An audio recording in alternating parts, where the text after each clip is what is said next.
Pendakwah Islam terkenal di negara-negara maju, misalnya di Inggris Raya, atau bahkan Jerman, dimanapun di Amerika, negara maju Asia Timur, atau negara mayoritas Muslim yang sudah mapan di Timur Tengah.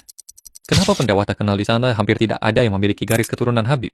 Mereka terkenal karena ilmunya, tanpa embel-embel gelar nasab Habib. Kenapa justru di negara satu ini? Sadar atau tidak, sebanyak 1 juta jiwa, terdapat sekelompok orang sering mengaku cucu kesayangan Rasul. Tapi, kenapa video mereka sangat fenomenal berserakan di media sosial? Langit turunin hujan susu. Saya bisa memadamkan neraka jahanam. Kenikmatanku yang paling lezat adalah ketika aku sholat. Sampai dikatakan Habib Ahmad bin Umar al-Hinduan, takut dari nikmatnya sholat, takut ketika sholat itu keluar mata. Lihat bagaimana mereka mencaci maki. Kalau lo kan muka lokal. Lihat bagaimana mereka mendoktrin kultus. Ada yang menghasut dan adu domba. Cari dalil, saudara. Lihat aja. Jangan diundang, jangan dikasih mimbar, jangan dikasih panggung, jangan dikasih kesempatan dia bicara, sudah. Bahkan fantasi mereka ada di tepi jurang batas nalar. Al-Hamid ngeluarin ranting emas dari langit. Mereka seringkali memberikan doktrin kepada para pengikutnya.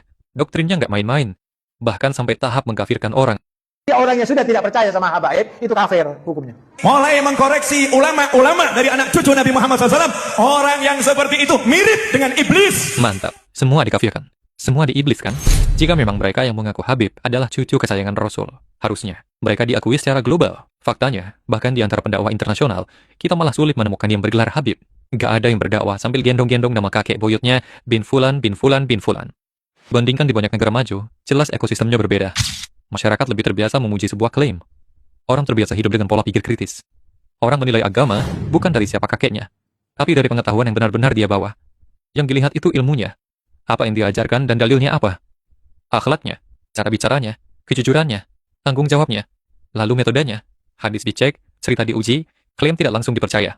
Coba kalau kita ke negara-negara maju tersebut dan teriak, kami cucu kesayangan Rasulullah, kami lebih utama dicintai.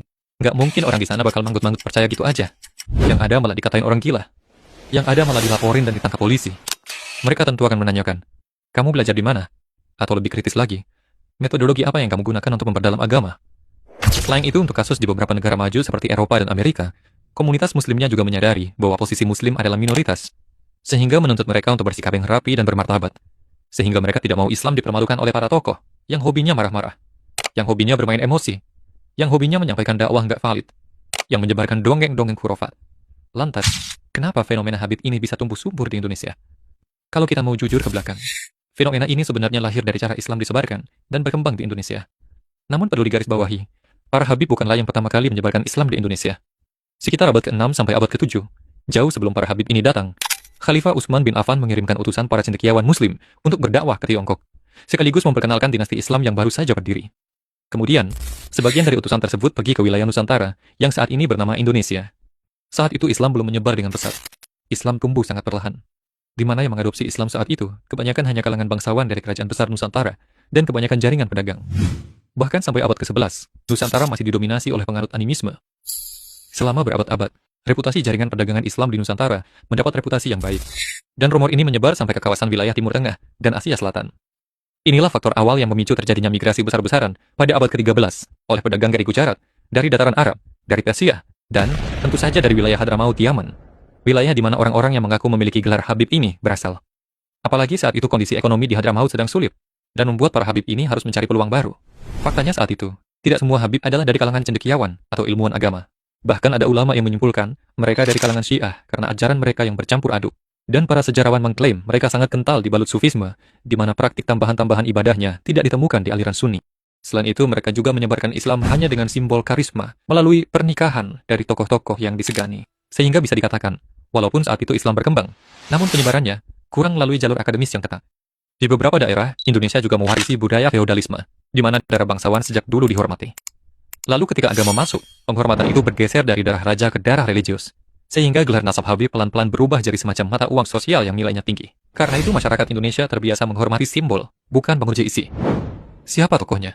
Siapa keluarganya? Siapa leluhurnya? Itu sering lebih dulu dipercaya daripada apa yang dia ucapkan.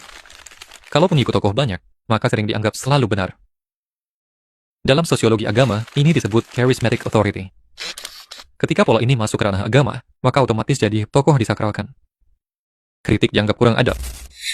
Penyimpangan dimaafkan, hanya karena sebuah status. Saya cucunya Muhammad, kamu wajib cinta sama aku. Ada Habib Marbu, ojo dibenci, ojo dibeloi. Kenapa? Pewarisnya Rasulullah itu tetap nomor 1, sampai kapanpun anak turunnya. Sebagian masyarakat yang masih mudah dikunci dengan hal-hal tersebut, secara tidak langsung menyusun sebuah kombinasi, yang menjadi faktor, figur yang seharusnya diuji justru malah jadi kebal koreksi. Inilah yang menyebabkan fenomena Habib bisa tumbuh subur di Indonesia. Bukan karena Islam mengajarkannya, tapi karena ekosistem sosial di Indonesia yang masih membiarkan hal ini terjadi. Ironinya, pembiaran terhadap fenomena Habib ini sudah berlangsung sejak zaman kolonial. Jadi, apakah selama rentang waktu tersebut, ajaran-ajaran para Habib ini berubah ke arah yang lebih baik? Faktanya, justru semakin ke sini, ajaran mereka semakin menyesatkan umat. Lihatlah bagaimana mereka menggunakan doktrin hadis-hadis palsu sebagai tameng untuk mematikan akal, untuk membungkam kritik, untuk membela kultus, untuk menguji agar posisi mereka tak bisa disentuh. Lihat bagaimana mereka melakukan eksploitasi kepada perempuan. Mereka mengatasnamakan akad suci, padahal kenyataannya praktik maksiat. Lihat bagaimana mereka masuk ke wilayah yang berbahaya. Tauhid. Apakah Rasul dan para sahabat melakukan hal seperti ini? Ziarah berlebihan sampai sujud ke arah kuburan. Lihatlah bagaimana mereka menipu masyarakat dengan makam-makam yang sejarahnya ngelantur. Dari keuntungan infak kuburan, dari penipuan menjual air berkah, dan masih banyak penipuan lainnya dari ajaran-ajaran yang mereka bawakan. Mereka tertawa dan bersenang-senang. Di titik ini, kita sedang menyaksikan agama sedang dijadikan sebuah alat untuk memenuhi nafsu. Seorang muslim seharusnya berpikir kritis, seharusnya berpikir objektif. Ini bukan perkara mengingkari nasab Nabi. Ini perkara ajaran yang menyimpang.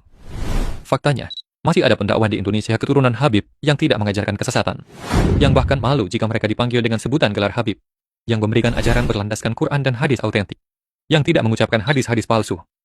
Poin yang lebih penting, Mau Habib mau tidak, setiap dari kita tidak dibenarkan kalau tidak mengikuti Muhammad Shallallahu Alaihi Wasallam. Apalagi mereka yang mengatakan punya garis keturunan, seharusnya paling terdepan, seharusnya menjadi contoh, seharusnya menjadi toladan, seharusnya menjadikan imam daripada semua umat di dalam kecintaan, di dalam sunnah, di dalam membela, di dalam berpegang teguh terhadap sunnah-sunnah Nabi Muhammad Shallallahu Alaihi Wasallam. terlepas betul atau tidaknya jalur nasab tersebut, Islam tidak mengajarkan sistem kasta. Lihatlah bagaimana Rasulullah Shallallahu Alaihi Wasallam menutup pintu privilege ini. Bagaimana dalam Quran juga tegas, tidak ada artinya sebuah nasab, melainkan hanya ketakwaan. Islam memberikan petunjuk, dan siapapun yang setia terhadap petunjuk itu, dialah yang layak didengar. Jadi, sampai kapan Indonesia mau dibohongi oleh oknum Habib yang mengajarkan penyimpangan ini?